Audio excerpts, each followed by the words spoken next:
Good afternoon. Hello, everybody. And thank you so much for joining us this afternoon for the virtual launch of Finding Common Ground by agricultural economist Wandile Sihlobo. My name is Refilwe Moloto. I'm an economic and investment strategist, and I'm also the host of Breakfast with Refilwe on CapeTalk. Now, Wandile and I are going to kick off the conversation for about 20 minutes, discussing a bit about the book, and then we'll take some questions from the audience specifically for Wandile to answer.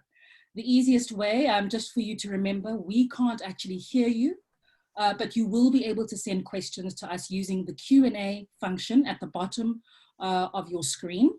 You can also feel free to say hello to us panelists or everybody in the room by using the chat box.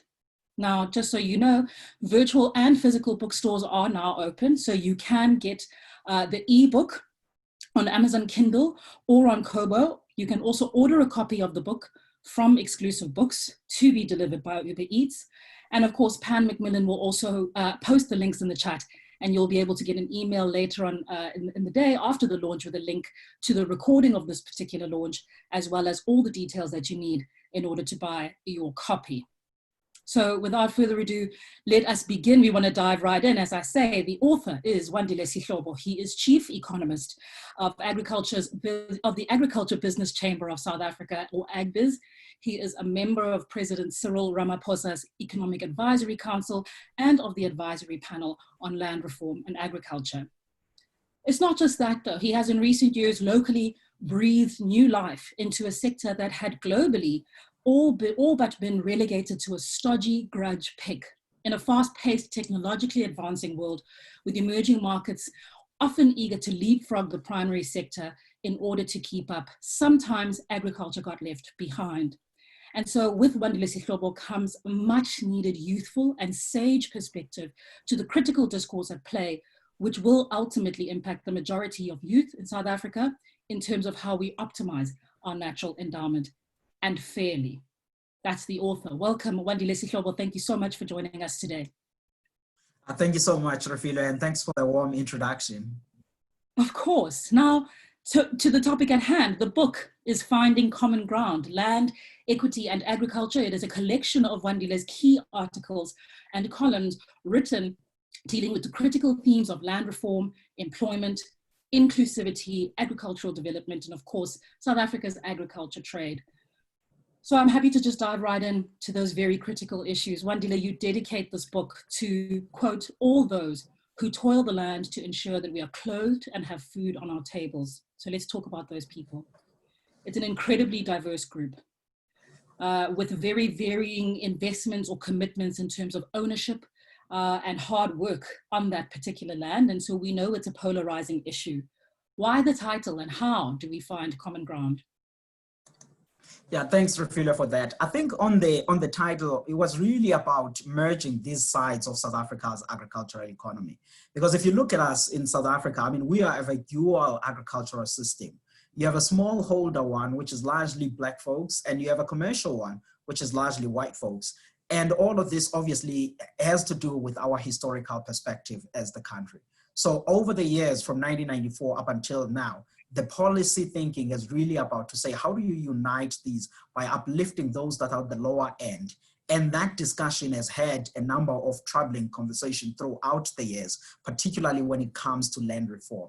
Now, finding common ground is to say, how do we resolve the issues of land reform? How do we reunite or unite the sector so that we all grow together on this? That's how the title pretty much came about. And that's why even the first section of the book dives in onto land reform, unpacking really the most recent discussions that have to do with expropriation without compensation, and offering a view on how do we get about on doing land reform, where we tease out various options on how to carry out that work. So that was the thinking. And I think dedicating it to those people who toil the land is to say, let's uplift those that are not yet in this commercial space, and let's all grow together in this sector. Okay, so I think that's very fair, but we come into this conversation, as you rightly say, the last 2 years of land reform discussion at a point of economic stress within the country, economic impatience among the Black folk, as you call them, the people who toil the land physically, and a great deal of impatience with respect to some sort of economic prosperity. And yet, with this polarizing discussion that we see in the newspapers that you comment on a regular basis, from owners to workers, you have a pretty firm view that in the global economy, expropriation of land is not a fitting solution for South Africa. Tell us a bit about why. Yeah, I mean, if anyone, Refilwe, looks at the South African agricultural sector, we largely a capital intensive sector.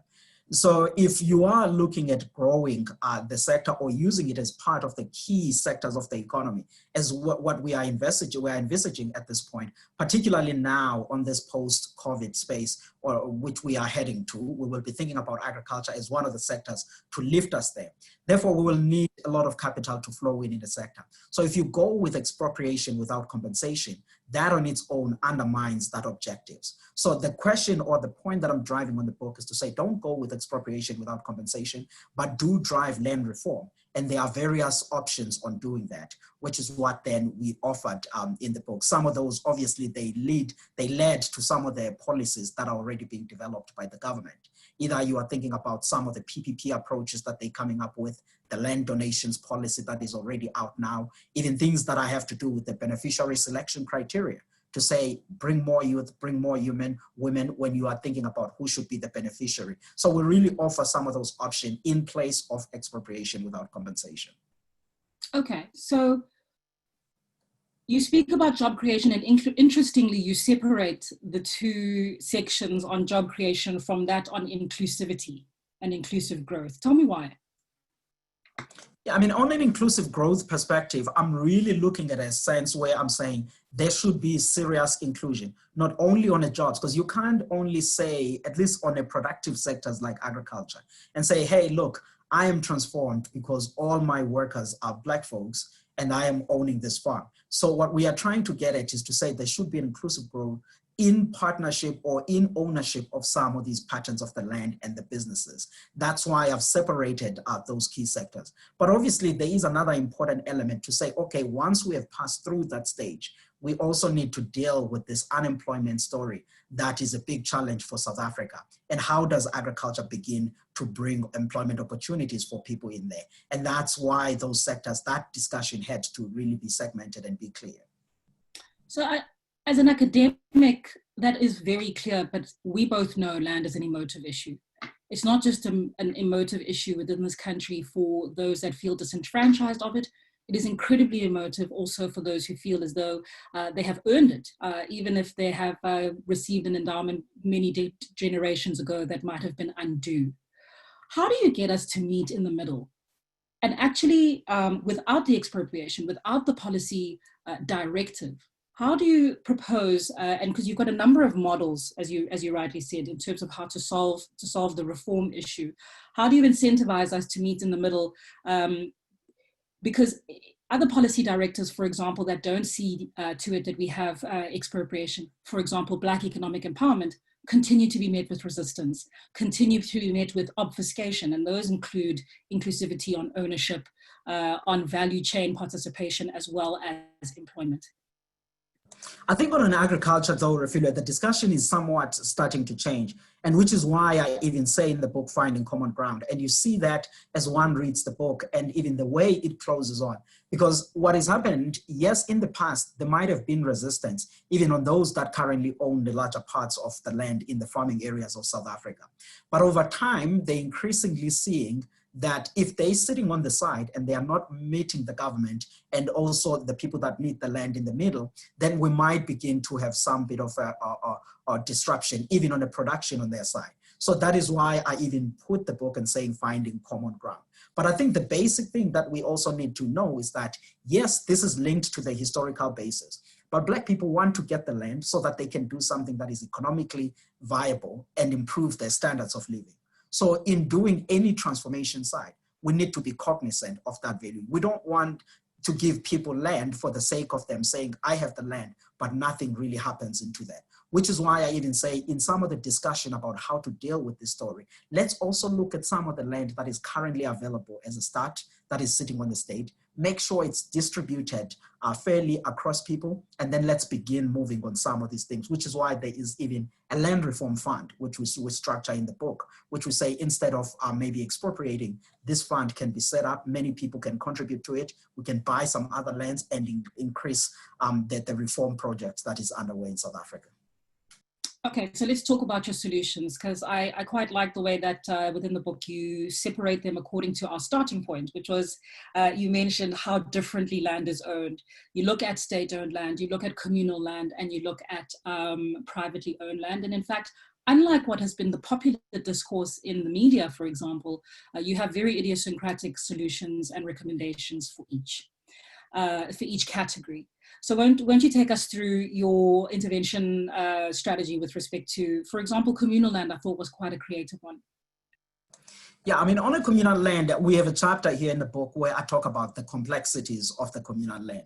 And I mean, I had to draw some of this even from my experience having lived and from those areas, because the dynamics are not as easier as one would say. We would say, go to the Transkei, give everybody title deeds, and then everything else will follow. Because firstly, for investments to even go to the Transkei, you don't only need a title deeds. There needs to be some investments in infrastructure in that area that makes the area also even favorable for businesses. Thereafter, the stories of the land tenure and the title deeds as a secondary. But also the other thing that I had to tease out in that chapter was the fact that there are cultural issues that we need to be sensitive with when we're dealing with the communal land areas, in a sense that those communities are demarcated in a certain way. You have what you call Amasini, which is the fields. You have Amadlelo, which is where the cattle and livestock graze. Then you have Imizi, which is where you have people stay. Then if you are thinking about title deeds or tradable long-term leases, you need to know how to demarcate it, which you can do it in the fields. But on a grazing fields, as well as on where people stay, you might find some bit of resistances in that. So I was saying, let's think creatively about this. There is not a one-tick solution on dealing with that. That's the discussion about the communal land. And on what the state owns, I mean, numbers vary, roughly about 9 million hectares or so that the state currently is sitting with. I'm saying instead of sitting with that land where the government has the title deeds over it, let's begin to give people long-term tradable leases or even title deeds on those pieces of land. But in that selection, let's not do it like 1994, where it was very ambiguous on who benefits on land reform, particularly on a redistribution process. Now let's have a clear way of beneficiary selection, which is where youth and women needs to be favored. Studies from UWC and under Ruth Hall and their colleagues, they showed that men have been largely the beneficiaries of this. So we need to be thinking about that on how we refine our selection criteria. And obviously going to some land that is privately owned by people, which is where the Land Reform Fund, amongst many solutions that are in the book, is one of the entities where we say this fund can be set up. Many people can contribute to it, government can contribute it, and raise other money also from the market. And then it will be used to buy some land on the market. And obviously people like, for example, Tembeka Nkaitobi, the advocate, are saying you don't even have to buy that land at market value. He offers some solutions at how we can get that land at favorable price rates than what we currently have. So the thinking was really based onto those things. That's how we structured it in the book. Okay. And on that final point around Advocate Ngatobi, he does have a historic model in terms of our land reform laws, Land Claims Act and the like that we've had in the country. So let's turn our attention to some of the shortcuts that have come out there and how you might see solutions to it as you envision in the book. Capacity. There are wide assumptions that those who don't own land will not be able to, once endowed with the land, turn it into a commercial enterprise. What do you say to those? Yeah, I mean, I think it's a simplistic way to say that there's land reform. To say land reform farms have failed, that means those people that were given that land don't know anything about farming. There might be a little bit of an element of that, but I don't think you can use that as a blanket statement. What's fundamental here, you have a situation where the government buys certain farms, give it to people, particularly between 2006 up until today, and they don't give them the title deeds. They are unable to raise capital and keeping those farms going. To the point I made at the start of this, to say South Africa's farming is capital intensive. Then if you don't have money to get that farm going, and the farm maybe was capitalized with over hundreds of millions before it moved the hands on that, obviously it will experience some failures, which is why I think we need to be thoughtful, the post-transfer support, transferring the land to people, but also even before that, obviously there needs to be some incubation houses for people that will be benefiting to the land reform farm. So the process is a bit more complex, but I think now that we've identified the issues and we've seen this over the past 2 decades, we need to come up with a more refined solution. And my colleagues and I mean, when we were writing the advisory panel on land reform and agriculture for the president, we did highlight some of these things. And I'm hoping the sixth administration will be thinking about those things when they deal with land reform after this pandemic. Well, I mean, you happen to have a pretty good close seat as a presidential advisor, so I think you can make sure the sixth administration hears you. So let's talk a little bit more about this capital-intensive sector and drawing capital into it. So we've made sure not to scare off any investments by not expropriating without compensation. We're talking about equitable distribution depending on the ownership. Let's talk a little bit about the value chain, food security, and how we actually get the most out of the land.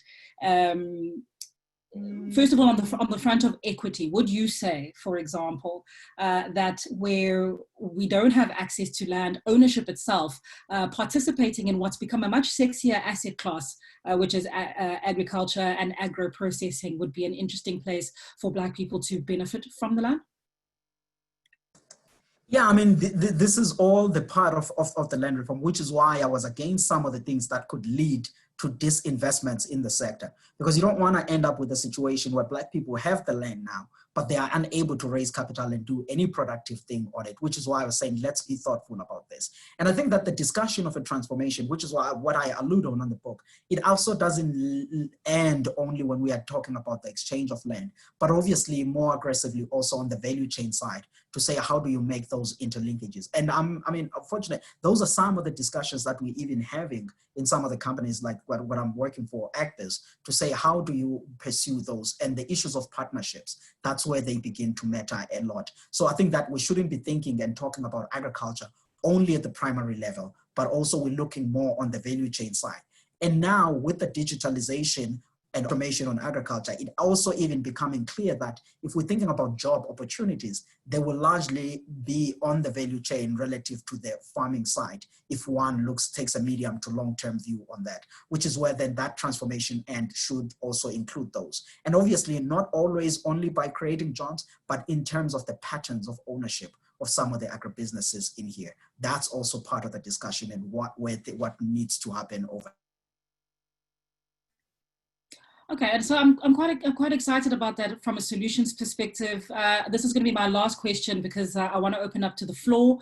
After this session, you're going to be heading off to the infrastructural investments symposium that the president has pulled together. Infrastructure obviously being critical to this particular sector, but even as you highlight the range of parts of the value chain that we can actually play a part in, what is going to be probably your takeaway message besides signed books when you get there to discuss this with potential investors as well as potential partners in building the economy via this sector? Yeah, I mean, my message there is largely really going to be, I mean, I will start off by highlighting the disparities that we see in South Africa's agricultural sector. Because you do have here about 3 provinces, which is also one of the things I highlight in the book and where jobs and potential lies on. If one thinks about the Eastern Cape, you think about Limpopo, parts of Mpumalanga, and KwaZulu-Natal. Those are areas where I call them the next frontier for agricultural expansion and growth in South Africa.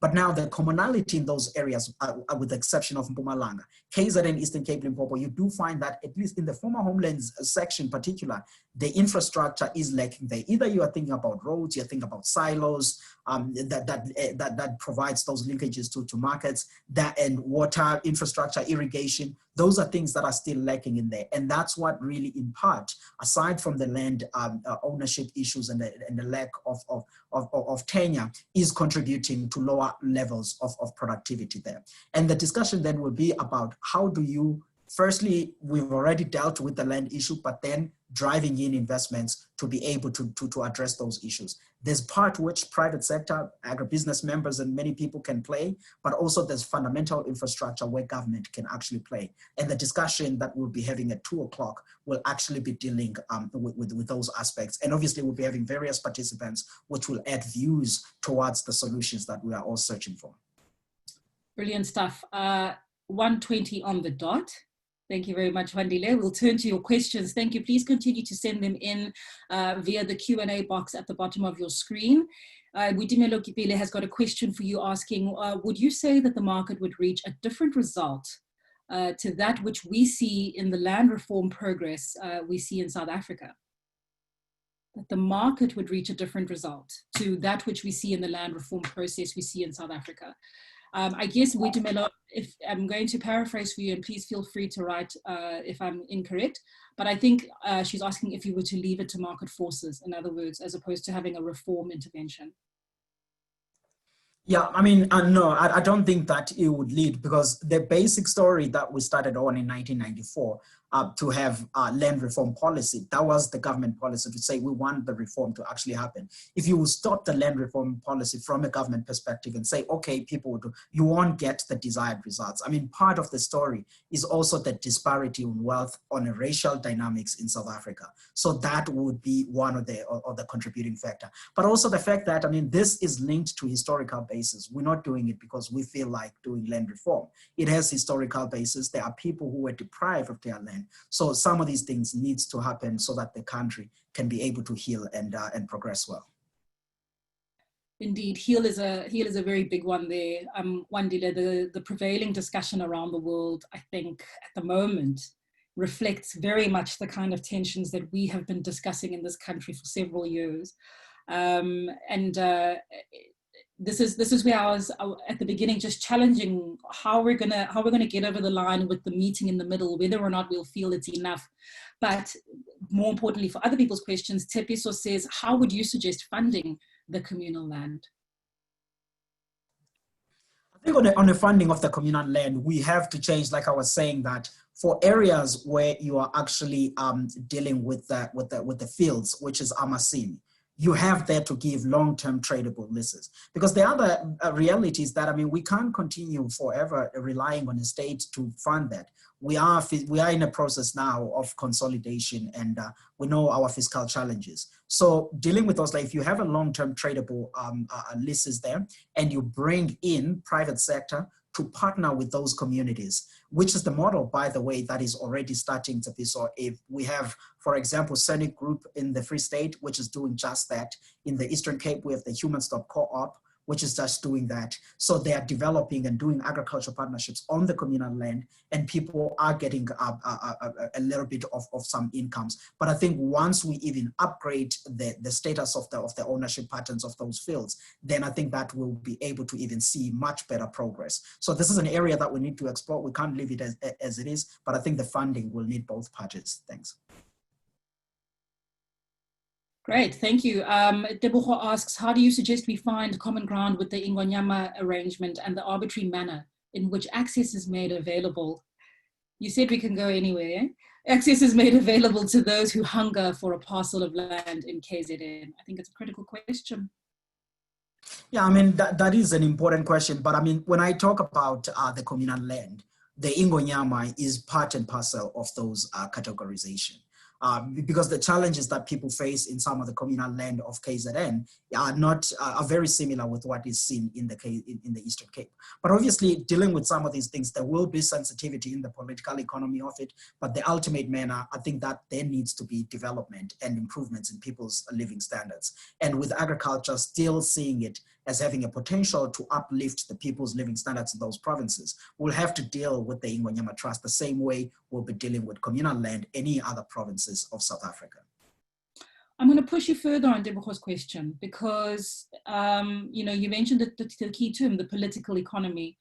And he used important words, the arbitrary manner in which access is made. And I think what we struggle with at the moment is brilliant minds such as yourself come up with these wonderful economic solutions.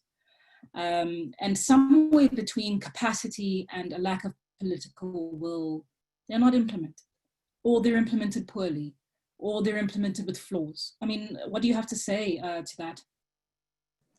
No, I mean, Refilwe, you are right on the issues of the implementation, because I mean, it's not enough to produce the report just like we did without actually reflecting on the state capacity to be able to implement that. Which is why even when we were briefing the president and the cabinet, we had a dedicated section where we're saying, how do you deal with the capacitating of the state? Because it's part and parcel of this. And many people who have studied this thing of land, either you're looking at Babalwa Mafa, Tembeka, Elmin Duplessis, they come back to this issue to say some of the things would have been done, but the state institutions are just not as equipped, and some level of corruption also comes in play. So there's a number of dynamics that will need to be cleaned in there, which is what I think Minister Toko Didiza is pretty much aware of those. And those are some of the things that as she takes charge of those two departments, agriculture and the land reform, is part of the bigger task that she needs to deal with on addressing in there. So, I mean, for people watching and listening to this and other South Africans who will see at this, from the conversation that I've had with some of the political leaders, that's the sense that at least now they are aware of these challenges. But obviously it might take time reforming some of these institutions. But Deborah's question on that end, I mean, it is correct. Tara asks, can you comment on exploring different agricultural strategies in terms of types of crops, indigenous crops or boutique crops, as offering small-scale farmers an alternative to competing with the large-scale commercial farmers? Yeah, I think, Refilwe, and I'm going to come back to Tara's question. My general sense is that in South Africa, and now I'm not really direct on that question, but I'm just speaking in general. In South Africa, one of the things that we need to encourage is commercialization also of Black farmers, on making sure that you don't have the commercial sector looking in a certain way where you continue to have these dynamics. So commercialization of Black farmers is a serious agenda, which I think that the administration needs to look at closely. But in areas where then commercial agriculture can't really be viable or can't really happen, then that's where then the small scale farming segments needs to be persuaded and be supported.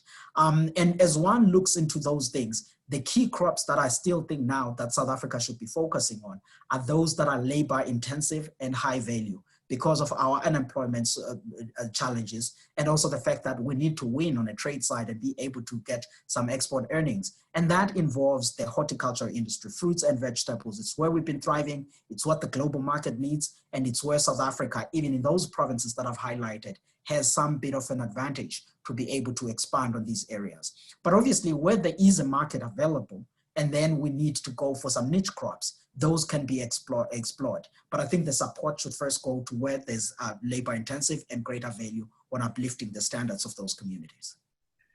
Tipiso asks for you to please also touch on the market access for small holding farms, which I suppose is partly the infrastructure you referred to earlier. Yeah, the infrastructure story that I referred to earlier, it is part and parcel of the contributing factor to that.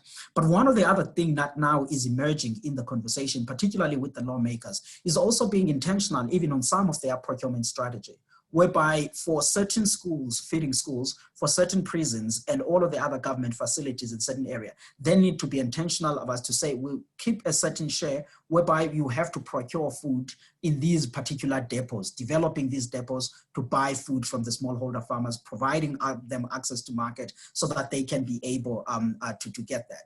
And Minister Didiza will be speaking also this afternoon, and from listening to some of her team, they are also even thinking about further remodeling and changing what they thought as the agri-parks in the previous few years, which were part and parcel of addressing this issue that has to do with the market access. And I think that whatever then they will be painting out in their agricultural market master plans, which are coming up, I'm hoping that they will paint a much more favorable picture onto that.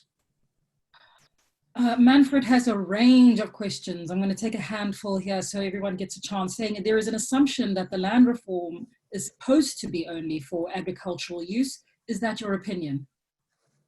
No, I mean, land reform is not only about the agricultural use. When we deal also with residential area, it's some of the important things that needs to be given a consideration. But I think that since 1994 up until now, we've made a mistake of agriculturalizing land reform, but there is space for land reform in the residential area. There is space for land reform also even on the industrial areas, which is why I was saying, when we look now at the beneficiary selection criteria, we need to be clear to say, what is that land for?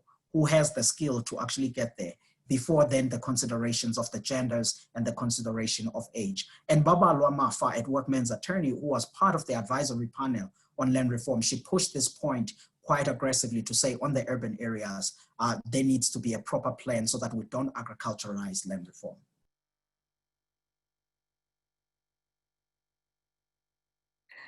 Pardon me. What do you think should be the requirements when the government leases out land to the young people? We wrote, Refilwe, those requirements, and there's now a policy out. It was out in February for comments into how that should go about.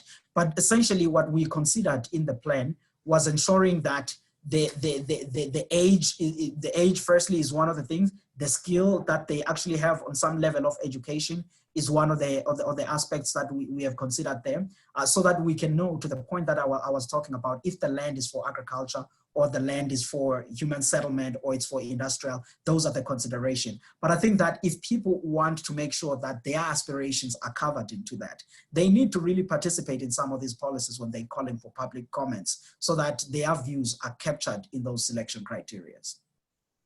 Absolutely. Now, you and I spoke about, for example, the Section 25 vote that's expected in Parliament that's coming up after coronavirus settles, I believe. Sorry, I missed the question. You were speaking about the parliamentary vote on Section 25 sort of amendments. Is that coming up around, you mentioned after coronavirus settles? Yeah, I mean, those... Anticipating that? Yes, those processes were paused and disrupted by the pandemic. Then straight after the pandemic, there will be a resumption about how those processes will go about, which again will still deal with the Section 25 on what the view will be. But obviously my personal view on this is the one that we outlined even at the start of this session. Lwazi has a question. He says, he seems to be, or you seem to be, against land expropriation without compensation, favoring other methods of acquiring land. Would Lwazi be incorrect to suggest that all other options have long since been there, even before these renewed calls for land expropriation without compensation, but that there's been little effort from both government and the white land, he says, thieves, to share and distribute the land? What would be different this time? I don't think that all options, Lwazi, have been there. I mean, the fund, and I mean, he will figure out when he sees on the book, on the details of getting this, but the land reform fund has not really been part of some of these things. The land donation policies, which we have put up, have not been part of this thing. But I also think, Lwazi, it would be wrong to categorize the people that are in these discussions to say there is now an unwillingness. Yes, in the past, there must have been that, but as I said that, now there is finding common ground. And I'm deriving this from various conversations with stakeholders, which we've had over the past couple of years, that the temperature is changing. People see the urgency and the importance of land reform. And obviously for expropriation in general, the legal scholars, again, Elmin Duplessis, there is to go around with this. But where I'm having a problem with is when you say you are changing the constitution, expropriation without compensation, for basic reasons of saying you need the investment side. And obviously there is much more methodological, economic, thought out argument, which we've crafted in the book to outline on what are the nitty-gritties, what are the prerequisites, why one takes a certain point of view. Dumelo asks, he and his co-author of the article argue that government procurement of land has not led to redistribution to the beneficiaries. What has led government to hold on to the land, and what is government doing with it?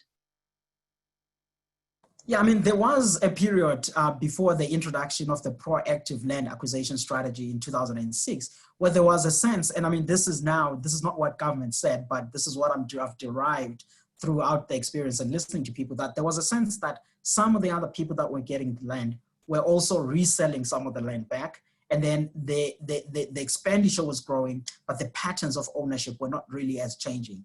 Then that led obviously to these policy discussion where now ended up with the state buying land and giving on these leases where people cannot actually be able to trade that land. And the unintended consequences of it is the one which has starved agriculture of investments, resulted to some of these farm land reform, farm failures, which many of us read about now on the news day in, day out. As to what government is doing about those farms, it is exactly what we are reading, that they are not as productive.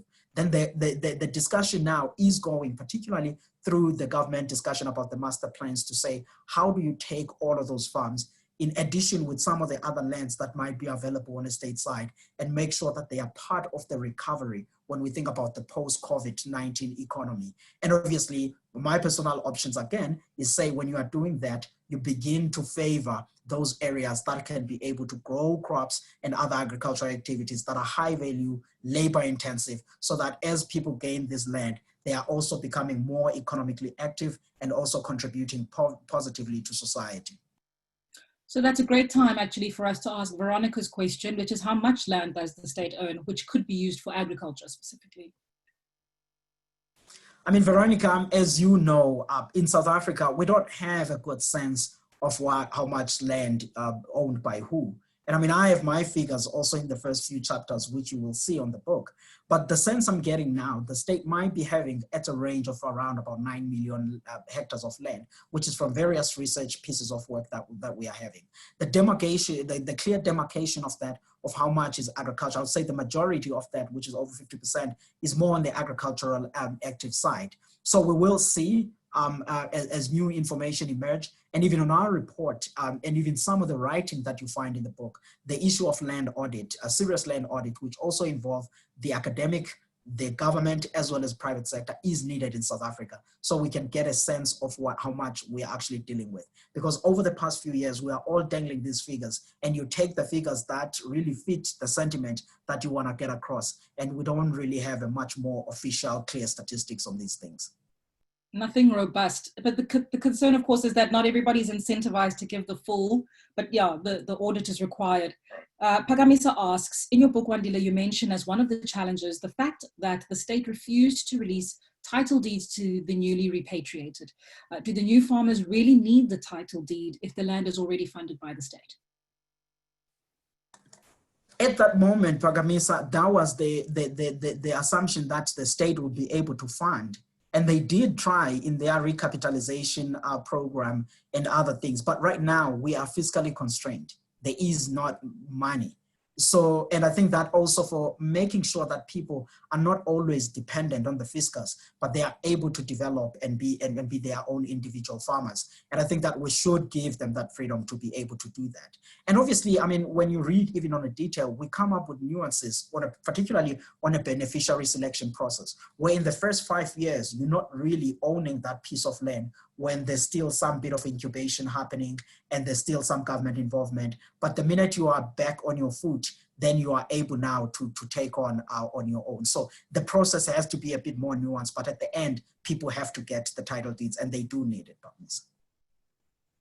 Certainly to raise capital, which Pagamisa goes on with this question, saying miners have mining rights, but do not own the land, and yet they're able to be funded by financial institutions. School me if it's really necessary to have a title deed to access capital from banks. Yeah, I mean, it's a different dynamics than the mining sector than what you do on agriculture, even on the processes of it. Because agriculture, I mean, you're dealing with these long-term investment things where you are planting trees and all of this stuff and waiting for a longer period. I get where Pagamisa is coming from, but for there are different dynamics between the mining sector as well as on the agricultural related side. And Kevin asks, what's your comment on the point that at least some of the push for land has been people who are simply hungry and people who want a safe place to stay, wanting general safety and security without necessarily wanting to commercialize food production? And do not the issues with hunger and malnutrition in the country hold back economic growth and the potential thereof? Yeah, I mean, this again goes back to the beneficiary selection criteria stuff which we're dealing with, where we say that those things will be considered when people, before they benefit for the land, to say who should benefit for what are their aspirations, and all of those are the considerations that needs to be given on that end. Wandile, I am cognizant of time, given you're about to give an address. How are you doing? Can we take, there are numerous questions. I think I'm even being called now. It seems like the session at the president is started at 1:30 instead of 2 o'clock as they planned on the program. Okay, South Africa doing things early for a change. Maybe that means we'll implement all your reforms too. Okay, so I think unfortunately then I'm going to ask you just to maybe give us final thoughts in terms of what you'd like us to take away from this. I have to say there are areas of the book that we haven't even managed to touch on, the opportunities of cannabis, for example, and the importance of cannabis in the market. That I would have loved for us to be able to delve into, but maybe what are the big takeaways? Because I think what I do like about the book is that you walk away with a broadly positive perspective and an encouraging one. Yeah, I think the key takeaway is that South Africa now is getting to understand the importance of land reform, and both sides of the spectrum, which have been on the opposing end, are now coming together, and that is progress. And in a book, we offer possible solutions that could be used. And I think the last more closing point on there is saying that the agricultural sector is one of the important sectors of the economy, which can drive growth and development, and obviously they foster inclusion. And that's what we need to be thinking about, especially on a post-COVID recovery moment. Agriculture has its play, and there's a room for all of us to participate. Thank you so very much for joining us in this session.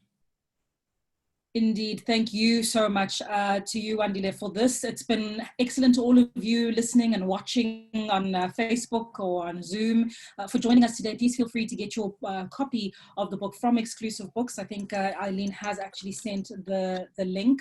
Pan Macmillan, we'd like to thank you for having us here today. Remember, you can get the book on Amazon Kindle and on Kobo, as well as, of course, as I said, at Exclusive Books or have it delivered by Uber Eats, even though all retail is open. Wandile Sihlobo, author of Finding Common Ground. Thank you so much for joining us today. Go off and conquer the agricultural discussion, and good luck for your speech today with the president. Thank you so much, Refilwe. Thank you. Of course, alrighty. And thank you again to everybody who joined us today. It's been a pleasure.